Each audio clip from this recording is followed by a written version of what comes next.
அஸ்ஸலாமு அலைக்கும். மதியம் லஞ்சுக்காக சோயாபீன்லாம் போட்டு வெஜ் பிரியாணி செய்யலான்னு சோயாபீனை ஊற வச்சுக்கிட்டேன்.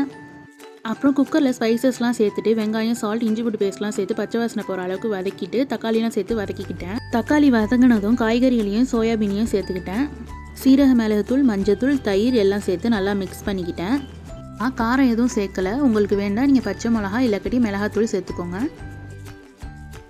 தேவையான அளவுக்கு தண்ணி ஆட் பண்ணிவிட்டு ரைஸை ஆட் பண்ணி லாஸ்ட்டாக புதினா மல்லி சேர்த்து குக்கரை க்ளோஸ் பண்ணி விசில் போட்டேன். ஃப்ரையில் அப்படியே தொட்டுக்கிறதுக்காக சிக்கன் பொரிக்கலான்னு சின்னதாக வெட்டி மசாலாலாம் போட்டு ஊற வச்சுருந்தேன். அதை அப்படியே பொரிக்கிறதுக்காக ஒரு கடாயில் போட்டு ஃப்ரை பண்ணிக்கிட்டேன்.